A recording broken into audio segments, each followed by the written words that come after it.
Hello students, so welcome to this online course of hydraulics engineering. In the previous lecture we have discussed about the Buckingham's pi theorem and we have seen how we are able to exactly determine the number of dimensionless parameters. So let us move forward and we are going to see various dimensionless numbers which we will be going to use in our model and prototype analysis, or you can say this study is similitude studies. So the first number which we are going to encounter is Reynolds number. It is a very important number which is used for viscous flow. The flows like pipe flow is there, so there the Reynolds number model is used. So it is nothing but the ratio of inertial force to the viscous forces. So as you can see, the inertial forces are everywhere. So if like viscous force, it doesn't mean like other forces are not there, but the viscous force is the dominant force. In pipe flow there is gravity also, there is friction also, but the viscous force is the one force that is predominant. Like the contribution, if you are going to see, maybe 80% or 90% is due to viscous force and other forces are accounting less than 10% or 20%. So in those situations we will be using the Reynolds number. So it is the ratio of inertial force to viscous force. So inertial force you can write as rho v square L square divided by mu VL, it is the viscous force. So if finally after simplifying you will be getting this number rho VL by mu. So in the previous lecture, like in Rayleigh's method and Buckingham pi method, you might have seen rho VL by mu or mu by rho VL. It is one and the same thing if you are going to deal with in dimensional analysis, but originally Reynolds number is this. So this number is dimensionless. So it was named after Osborne Reynolds, who he was a British engineer and he proposed this number in 1883.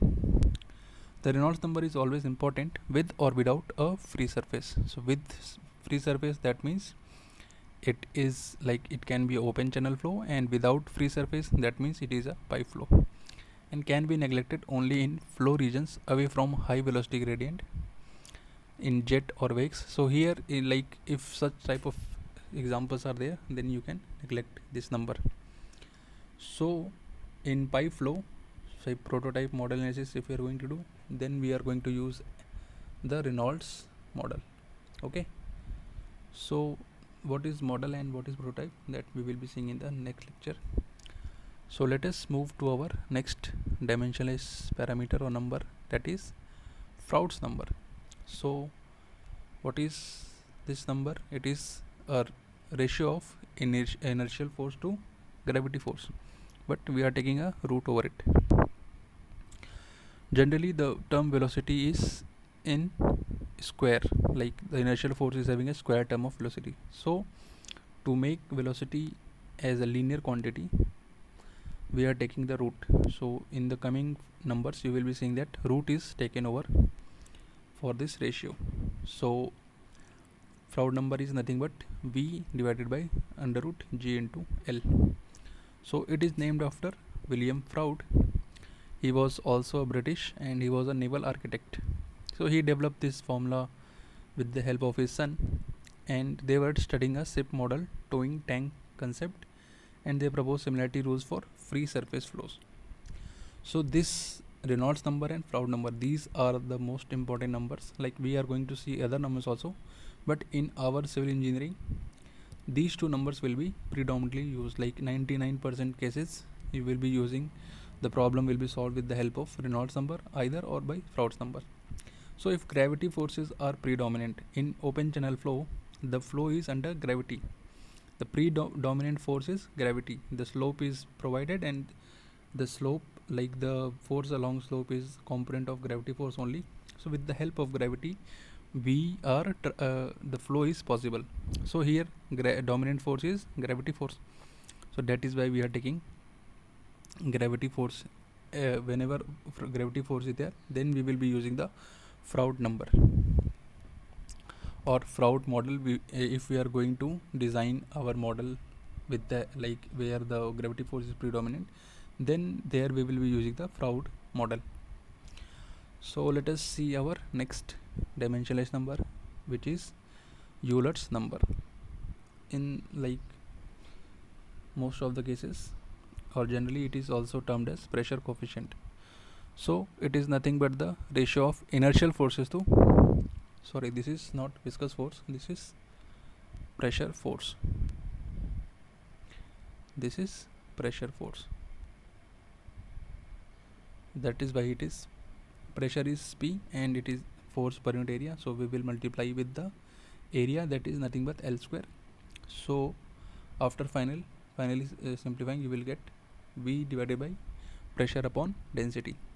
So this is named after Leonhard Euler. So he was one of the greatest scientists. If you will learn about him, you will get to know like he has contributed in many fields, like starting from the mathematics, the calculus. In calculus also his contribution is immense. And in our study, like this, the Euler number is not going to come into picture like frequently, but still, if like pressure is very low, like a cavitation is possible, then Euler's number is significant. Now the next is Weber number. So the Weber number is used where surface tension forces are predominant. In bubble formation, you might have studied in your first or second chapter of fluid mechanics how we are like surface tension is responsible for bubble formation.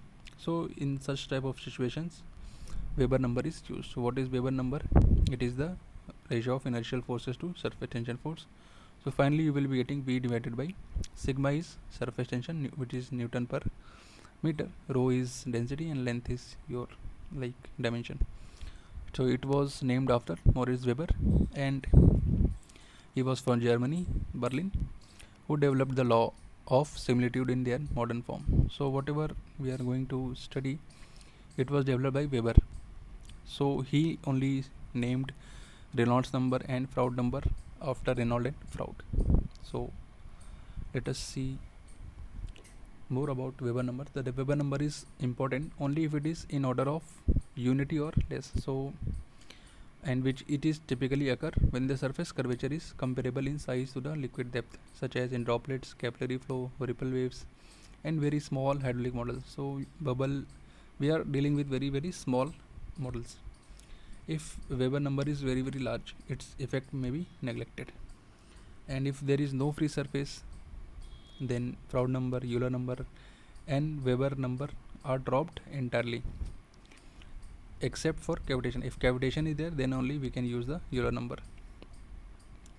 So thus in low speed viscous flows with no free surface, Reynolds number is only important dimensionless parameter, as I have told you. Now let us see the last number, which is Mach number.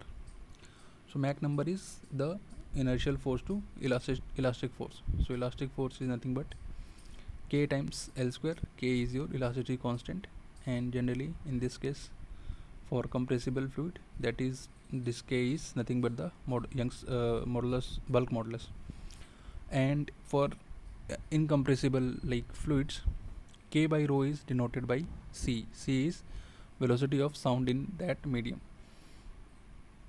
So Mach number was named after Ernst Mach. He was Austrian physicist. And effect of K is like if the compressibility, if Mach number is less than 0.3, then like compressibility is not a big deal. This is coming into picture only if Mach number is greater than 0.3. Okay. So why we have studied these numbers? Because we have to study the modeling. Modeling means we are going to analyze the prototype, like the real structure, with the help of model. Like if you are going to build a dam, but what we are going to do first, we will analyze the model. We will reduce that dam to a smaller scale, and then we will check the effect of various forces or various parameters.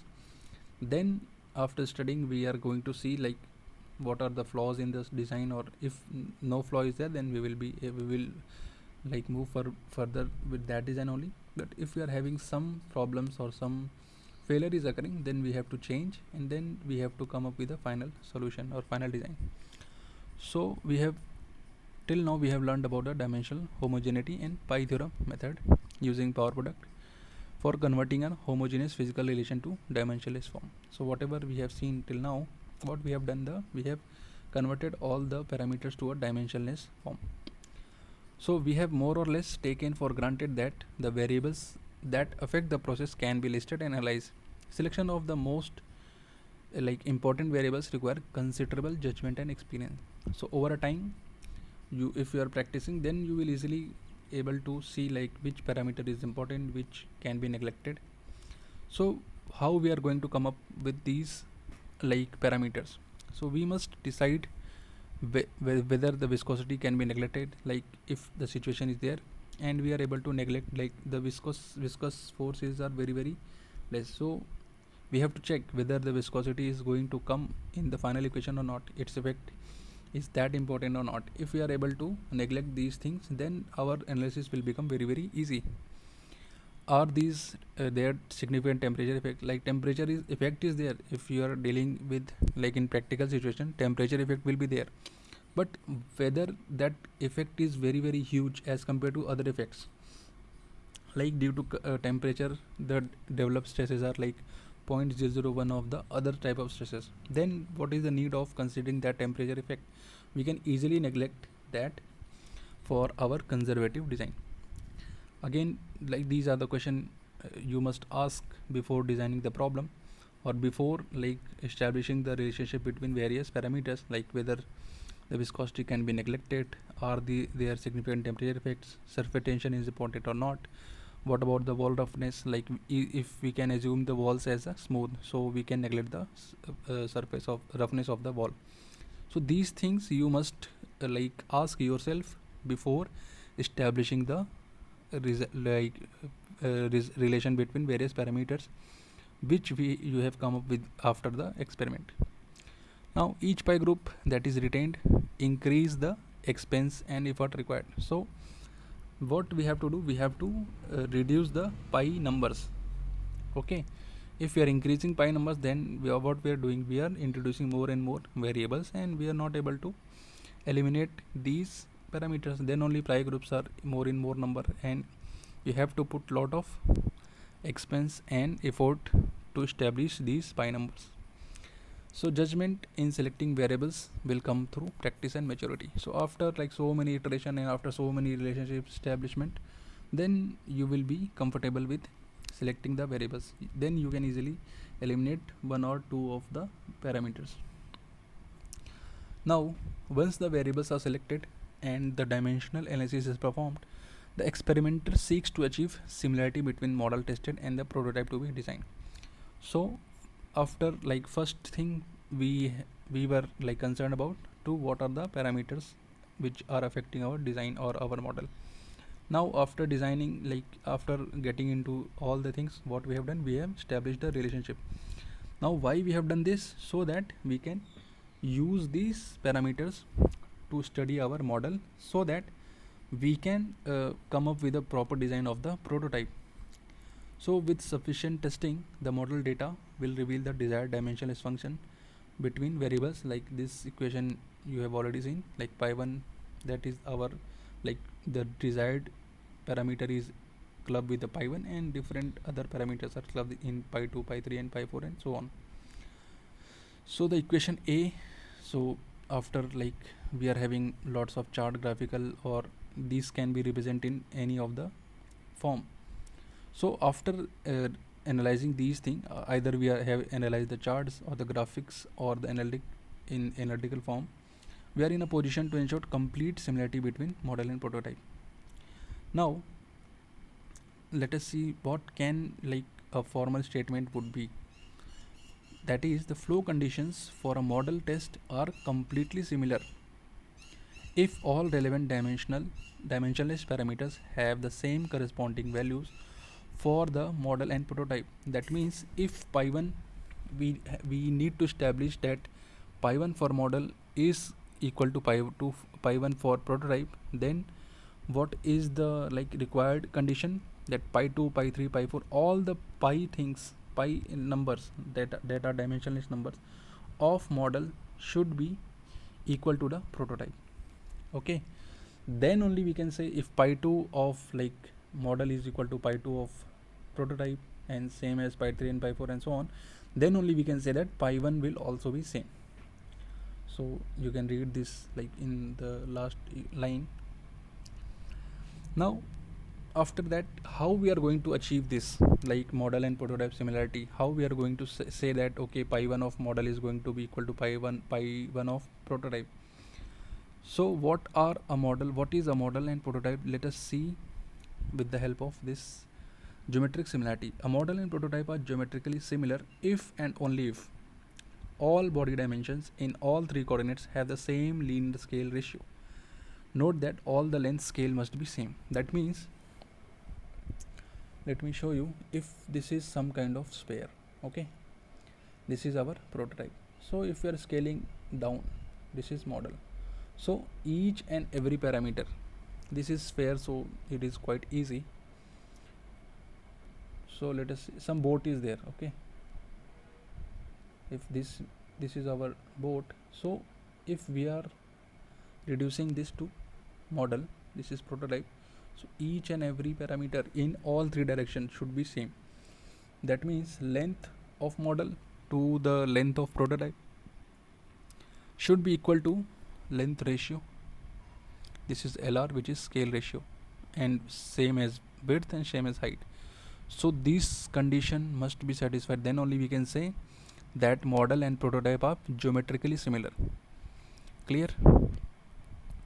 So if a model is to be made, for example, if a model is to be made 1/10 the size of prototype, that means each and every parameter, length, height, width, should be reduced by 10 times, and its entire shape must be 1/10 as large, or technically we can speak the homologous point. What is homologous point?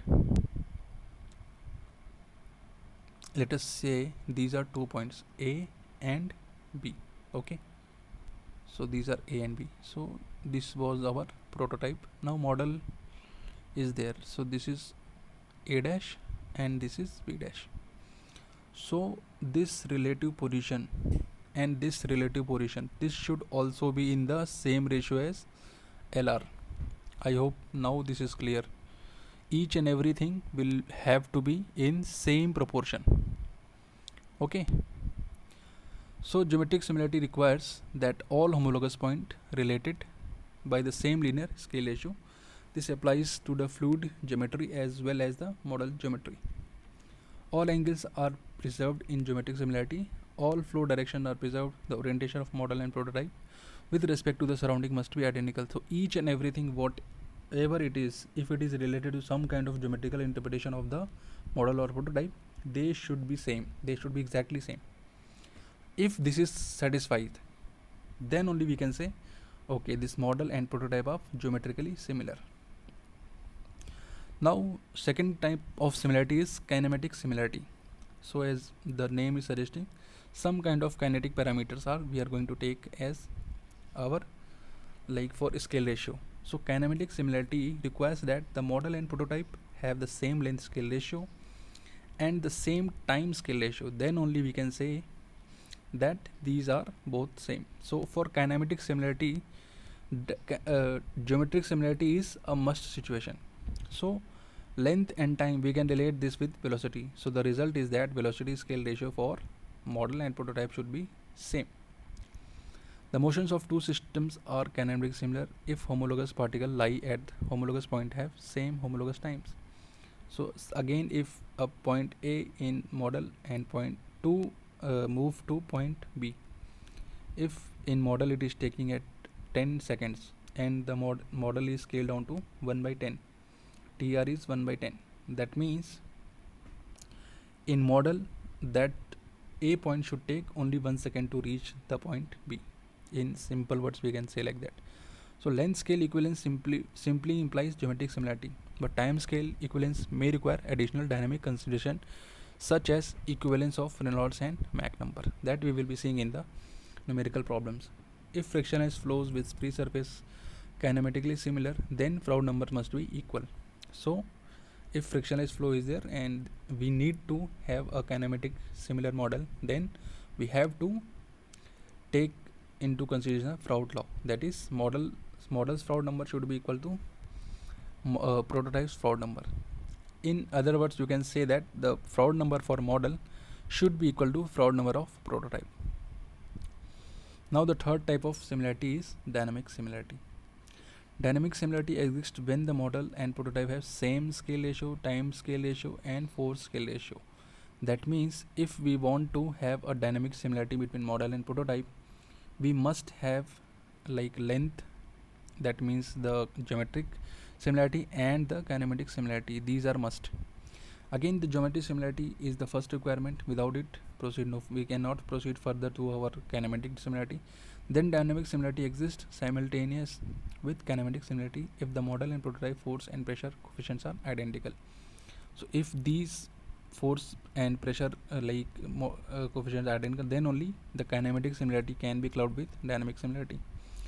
This we can ensure if for compressible flow the model and prototype Reynolds number and Mach number are and specific heat ratio are correspondingly equal.